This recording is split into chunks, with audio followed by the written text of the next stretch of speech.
క్రీస్తు నామంలో ఈ తాళపాలెము గ్రామ వాస్తువులకి శుభాది వందనాలు తెలియజేస్తున్నామండి. యేసుక్రీస్తు సువార్తను మేము ప్రకటిస్తున్నాం. యేసుక్రీస్తు సృష్టికర్త అయిన దేవుడండి, దేవాతి దేవుడు. భూమిని ఆకాశమును ఇందులో ఉన్న సమస్తాన్ని ఆయన కలగజేసిన దేవుడు, ఒక్కడై ఉన్న దేవుడు, సృష్టికర్త అయిన మరి దేవుడండి. కనుక ఈ దేవుని వాక్యంలో మరి ఇలాగా సెలవిస్తుంది. ఒక కుటుంబం గురించి ఇలా రాయబడి ఉందండి.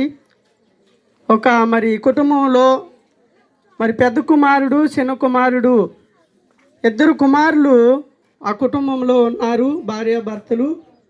అయితే వారికి కలిగిన ఆస్తిని బట్టి చిన్న కుమారుడు ఏమంటున్నాడంటే, తండ్రి నా ఆస్తును నాకు ఇయ్యి, నేను దూరదేశం వెళ్ళి బహుగా నేను ఆస్తి సంపాదించుకుంటాను అని చిన్న కుమారుడు తండ్రి మీద దెబ్బలాడి, నా ఆస్తిని నాకు ఇస్తారా ఇవ్వరా అని పట్టాడితే ఇంకా ఎంత చెప్పినా వినని పరిస్థితిలో ఉన్నప్పుడు తండ్రి తన ఆస్తిని ఇచ్చినప్పుడు ఆస్తిని పట్టుకుని మరి దూరదేశము వెళ్ళటం జరిగింది. అంటే పల్లెటూరు నుండి పట్టణానికి వెళ్ళినట్లుగా ఆ కుమారుడు ఆస్తి పట్టుకుని వెళ్ళాడు. ఆస్తి పట్టుకుని వెళ్ళినప్పుడు స్నేహితులందరూ కూడా అతను చుట్టూ చేరారండి. ఎందుకంటే బెల్లం ఉన్న కాడంటండి సీమలు చేరతాయండి. కనుక ఆస్తి గలవారంటండి ఐశ్వర్యవంతులకి విస్తారమైన స్నేహితులని దేవుడి వాక్యం సెలవిస్తుంది.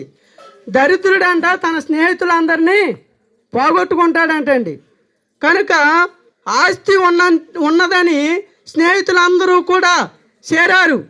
ఆస్తి ఉందని ఎప్పుడైతే చేరారో అతను ఏం చేశాడంటే దుర్వ్యాపారంలో తన ఆస్తిని పెట్టాడండి.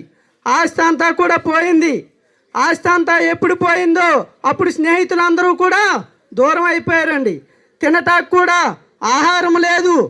అప్పుడు అనుకుంటున్నాడు, అయ్యో నా తండ్రి ఇంటి విడిసిని పెట్టి వచ్చాను, నాకు ఈ పరిస్థితి వచ్చింది అన్నాడు. చివరికి ఎలాంటి పరిస్థితి అతనికి సంభవించిందంటే పందులు మేపుకునే ఒక పనికాడ జాయిన్ అయ్యాడండి. పందులు మేపుటాకి ఆ పందులు మేపే యజమానుడు టయానికి ఆహారం పెట్టకపోవటం వల్ల పందులు తినే పొట్టు తింటాకి ఆకలి కడుపు మంట, ఆకలి తీర్చుకుంటాకి చివరికి ఆ పొట్టు పందులు తినే ఆ పొట్టు తింటాకి సిద్ధపడ్డాడండి. అవునండి, అంత ఈయన దశకు వచ్చినప్పుడు మరి ఆకలితో అలటించిపోతున్నప్పుడు ఎవరు నా అన్న వాళ్ళు ఎవరు కూడా స్నేహితులు డబ్బు ఉన్నప్పుడు చేరారు, కానీ ఆస్తి అంతా పోయాక మరి విడిచిపెట్టేశారండి. అందుకే దేవుని వాక్యం ఎలా సెలవిస్తుంది, దుర్దశలో స్నేహితుడు విడవని నిజమైన స్నేహితుడు విడిచిపెట్టడంటండి. కనుక మరి ఏ స్నేహితుడిని ఈ లోకంలో మరి నమ్మాలో, ఏ స్నేహితుడిని నమ్మకూడదో ఈ దేవుని వాక్యము స్పష్టంగా తెలియజేస్తుంది.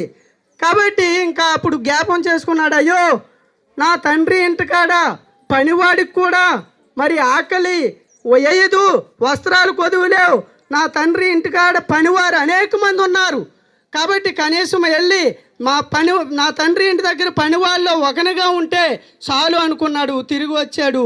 తిరిగి తండ్రి ఇంటికి ప్రయాణమై వస్తుంటే తండ్రి నా కుమారుడు ఎప్పటికైనా వస్తాడని ఎదురు చూస్తూ ఉన్నాడు. దూరం నుండిగా గుర్తుపెట్టాడు. వచ్చినప్పటికీ తండ్రి కౌగులించుకుని అతన్ని ఎప్పటిలాగా కుమారుడిగా వస్త్రాలు ధరించి ఉంగరం ధరించినప్పుడు తండ్రి నీకును పరలోకమందున్న దేవునికి విరోధముగా పాపము చేశానని తండ్రి వద్ద ఒప్పుకుంటున్నాడండి. నిజమేనండి, ఆ ఒక్క కుమారుడు మరి ఎప్పుడైతే ఒప్పుకున్నాడో ఆ దాసుడిగా కాదు కానీ తండ్రి క్షమించి మరి కుమారుడిగా చేర్చుకున్నాడు. అలాగే దేవుడు కూడా మరి మనం పాపము చేసి ఉండగా మరి పాపం వల్ల దేవుడు మీ పాపములు ఏమంటాడంటే దేవుడు మీకును దేవునికి అడ్డుగా వస్తున్నాయి అంటున్నాడు. కనుక దేవుని ఆశీర్వాదము మరి ఎవరు కూడా పొందలేని పరిస్థితి. దేనికి కారణం అంటే పాపం అనేది అడ్డు వస్తుంది. కనుక ఆ పాపాన్ని విడిచిపెడితే ఈ దేవుడు మిమ్మల్ని రక్షిస్తాడు. అంతేకాదు దేవుడు మిమ్మల్ని, మీ కుటుంబాన్ని, మీ బిడ్డల్ని ఆశీర్వదించుతాడు. నేటి దినాన్ని బిడ్డలను బట్టి తల్లిదండ్రులు ఎంతో వేదన, ఎంతో దుఃఖము, ఎన్నో భయంకరమైన మరి చింతలు, బాధలు అన్నిటి నుండి మీ బిడ్డల్ని మరి మీకు సంతోషం కలిగించే బిడ్డలుగా దేవుడు చేస్తాడండి. కనుక ఈ దేవుడు గొప్ప దేవుడు. ఈ దేవుని యందు విశ్వాసం ఉంచండి. మీరు, మీ ఇంటి వారు, మీ బిడ్డలు గొప్ప దీవెన, ఆశీర్వాదము, ఆనందము, సంతోషము పొందుకుంటారు. అట్టి భాగ్యం దేవుడు మీకు అనుగ్రహించునుగాక. ఆమేన్. మహాపరిశుద్ధుడు అయిన తండ్రి, మహోన్నతుడా, సర్వోన్నతుడా, సర్వశక్తిమంతుడు అయిన మా దేవ, మీ ఘనమైన నామానికి స్తోత్రాలు నాయన, స్తుతులు, వందనాలు. నిజమే, మనిషి యొక్క వ్యక్తిత్వాన్ని బట్టి, మనిషి యొక్క ఆస్తిపాస్తులను బట్టి, మనిషి యొక్క నా ప్రభువా నీకు స్తోత్రాలు, స్థాయిల్ని బట్టి ప్రభువా మనుషులు ప్రేమిస్తారు తండ్రి, నీకు స్తోత్రాలు. అవునయ్యా, నీవు అన్ని పరిస్థితుల్లో ఉన్న వారిని ప్రేమించేవాడు నాయన. చెడిపోయిన పరిస్థితిలో ఉన్నప్పటికీ కూడా నాయన ప్రేమించేవాడు తండ్రి, నీకు స్తోత్రాలు నాయన. పరిశుద్ధుడా నీకు వందనాలు నాయన. నా ప్రభువ, జీవితం పాడైపోయి నిరాశ నిస్పృహల్లో ఉన్న వారిని సైతం ప్రేమించేవాడు నాయన. నువ్వెవరిని కూడా త్రోసివేసే దేవుడు కాదు తండ్రి. ఎవరు ఏ పరిస్థితుల్లో నలిగిపోతున్నా తండ్రి, నీ మాట కొరకు ఎదురు చూస్తూ ఉన్నారో ఒక్కసారి జ్ఞాపకం చేసుకోండి దేవా, నీ స్తోత్రాలు నాయన. మనుషులకి నాయన, మనుషులు అక్కర్లేని పరిస్థితుల్లో ఉండొచ్చేమో కానీ నువ్వు విడిచిపెట్టేవాడు కాదు నాయన. నా దేవా నీకు వందనాలు, స్తోత్రాలు. నీవు గొప్ప దేవుడు అని ప్రయాసముతో నాయన ప్రభా భారం మోసుకుని సమస్త జనుల ఎత్తుకు రండి అని సెలవిచ్చుచున్న దేవా, విశ్రాంతినిచ్చే దేవుడు నీవని మిమ్మల్ని గుర్తెరిగినట్లుగా ప్రతి ఒక్క హృదయాన్ని దర్శించండి దేవా.